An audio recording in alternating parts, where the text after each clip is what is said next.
Hi everybody, it's Mark here, and I thought I would just come on today and show you one of my new decks. I'm not a huge collector anymore. Once I sort of started to go deep into the Thoth deck last summer, I really cut out a lot of my deck acquisitions, which is great. You can have too many at a certain point, and so I'm really only interested in getting decks that have sort of a Thoth kind of vibe to them. I really like the court cards in Thoth, the princess, prince, queen, knight associations, and other things I like about the deck, as I've said in other videos. So pretty much the market is not hugely inundated with Thoth style decks, unlike the RWS, so it's made it easier to sort of hold back on purchasing, which I think is good overall. So all of that is to say, I did find on eBay a vintage copy of this Tarot of the Spirit, and it is available in a modern form. Came out in 2012, I think. This one came out in 1992. And there is a book that also comes with it. Well, it doesn't come with it. You'd have to buy it separately, I should say. It's about 400 pages. And I did like the deck so much that I then bought the second book on the deck, which is 800 pages, which I am just starting to get through now. So lots to say on the deck, apparently, and so I'll just tell you what I have to say about it. So first things first, yes, it is a Thoth style, so it does have the Decan, astrological Decan associations on the cards, like the Two of Wands is Mars and Aries. You'll see that actually on the card. There's keywords on the cards in the minors, just like with Thoth, but in most cases they've changed the keyword to something else, but equally applicable and almost synonymous with the original Thoth wording. And the chords are basically how I like them, although as you'll see, it's not princess, prince, queen, knight. It is mother, father, brother, sister, but it comes down to the same things, and the astrological associations that are connected to the court cards are actually on the cards, which is actually something that isn't true in Thoth. So let me get started. It is basically a deck based on the same sort of Golden Dawn system, and very much influenced by the Kabbalah, which the Golden Dawn did make all these associations with the Kabbalah in their tarot card associations. And so this is actually the princess, or in this deck, the sister of Earth. And so this would be the Princess of Discs in Thoth. And you can see that her seasonal applications, are zodiacally speaking, are right on the card. She rules over Aries, Taurus, Gemini season. And so that is the spring, with Taurus, the middle one, being the main connection to her card.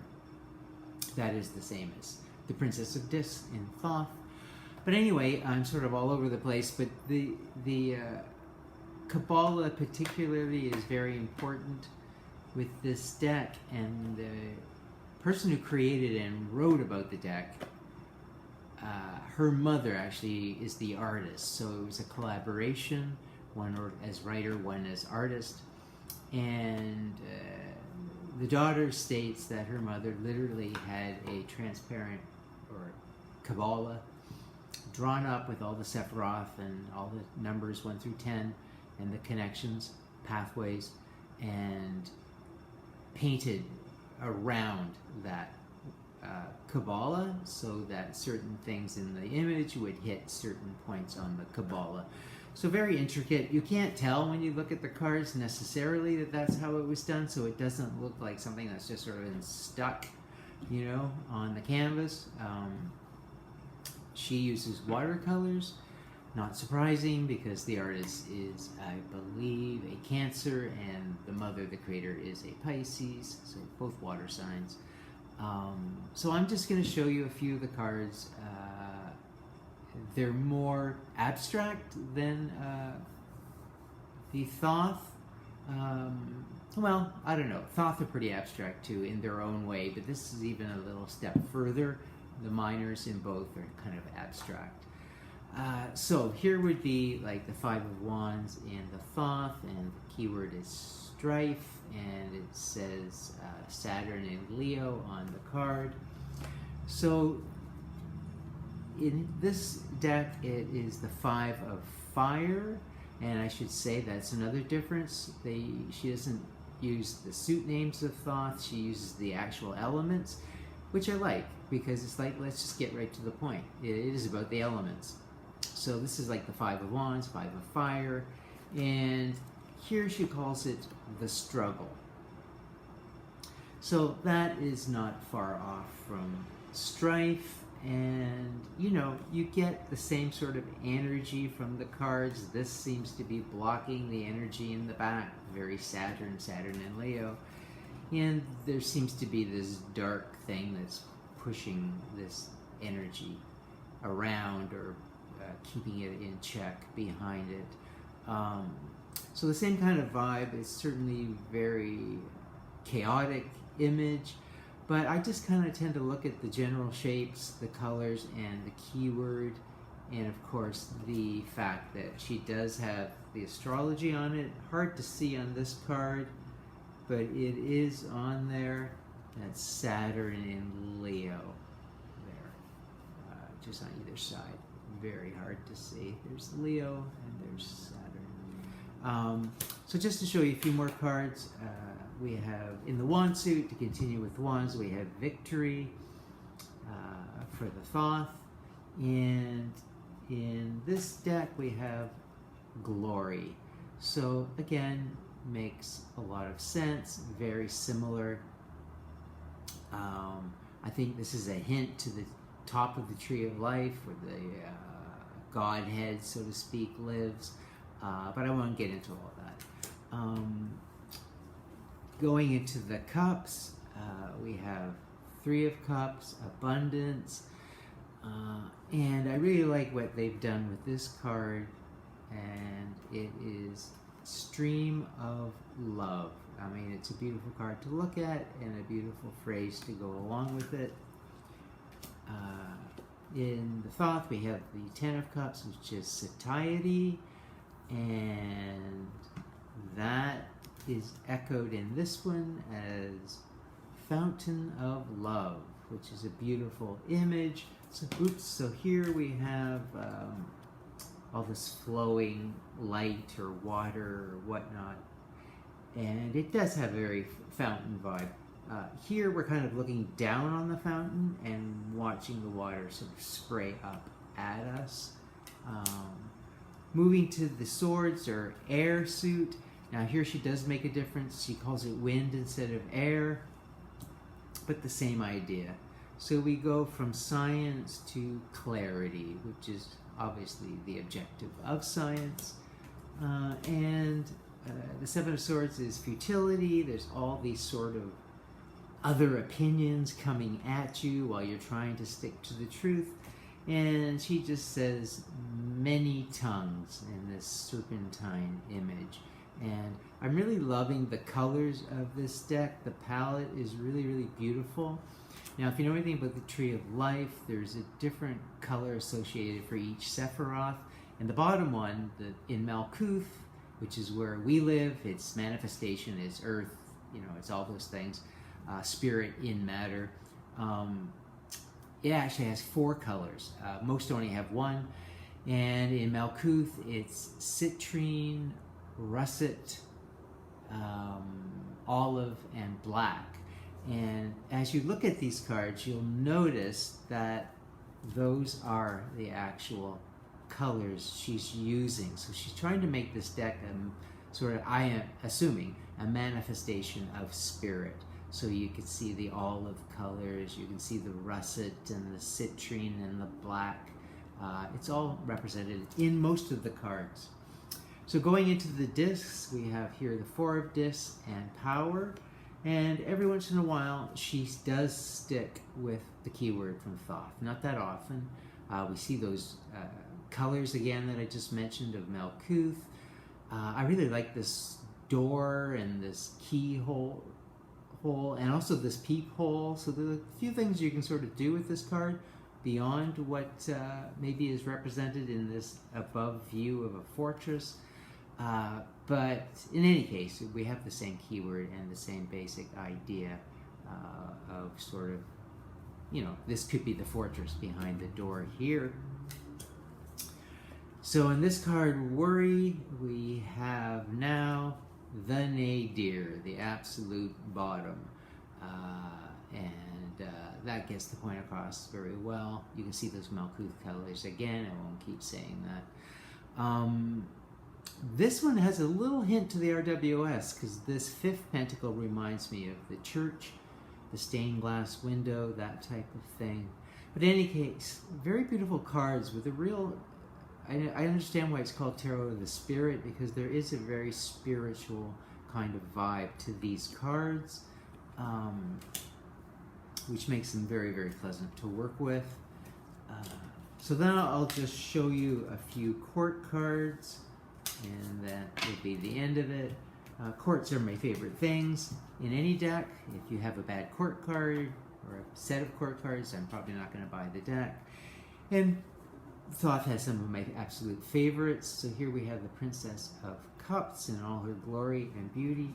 And now we have an equally beautiful Sister of Water. She's sort of riding on the back of a turtle, also sort of harnessing the swan. But there's just a lovely, elegant, you know, she has the gown. There's a beautiful gown. I always think of this card as someone who's into fashion or creating fashion. Then we get the Prince of Cups here, and here he is actually fully submerged in the water, and again we now have the zodiacal application right on the card. So the Prince of Cups, I believe I'm going to do a whole video just on him. I think that's my next video. I've been lax in that little series, but I'm going to get back to it. So he's 1/3 Libra and 2/3 Scorpio. So you get that submerging in deep waters kind of vibe here. Again, there's a real energy coming off the cards that you can just sort of make sense of on your own. Here we have the Queen or Mother of Water. Very similar image where there is a sort of a reflection going on in a pool in front of her. And we end up with the beautiful Knight of Cups here, and he's sort of riding a wave, and here he's very definitely riding well within the ocean, the waves, on his horse, kind of blending in with them. Again, a little more abstract or surreal in that regards. So that's what, you know, I think about this deck. I really, really like it. My top 3 favorite decks, certainly my top 3 favorite Thoth decks would be the actual Thoth, because of its absolute authenticity. My little soul deck, so to speak, Rosetta Tarot, which you can see a video on that on my channel. And this would be my third, the Tarot of the Spirit, because I think it's really, really beautiful, and it really, really sticks to the system I enjoy. So I don't know who's 1 or 2 or 3. I don't know who's top spot. Maybe this one, if you call it a soul deck. But anyway, that's it for now. If you give me a second, I can grab the 2 books that are with this deck. So here is the 800-page tome, and it is huge. The great thing about this particular book, I should say, in the modern version of this deck, you actually get a plastic see-through tree of life that you can then lay over the card, and you can see where the Sephiroth all land and how that sort of works out. So that's really interesting, and because I have the vintage deck, I didn't get that, which I was sad about. But what I'm not sad about is the fact that she added that to this. So this is the second book, the 800-page book. She gives you a picture. Oops, here's Glory again. And so she shows the card, but then she actually shows the layout of the Tree of Life over top of the card, and then talks about it and goes into some detail. So that's really, really great. And the first book that I got is the original one, still available, and this is the 400-page Tarot of the Spirit for, basically talking about the deck and the meaning of the cards and that type of thing. Okay, so that went on longer than I thought, but I had lots to say about this beautiful deck, and I hope you like it. And if you do want to get the deck, you should know the modern version. I haven't seen it in person. It should be available easily, but apparently it's more saturated in color and the reds are brighter. So if that appeals to you, then that's great. But if you prefer these more subdued colors, which I do, you might want to look for a vintage copy. Okay, that's it for now. Bye. Hope you enjoyed it.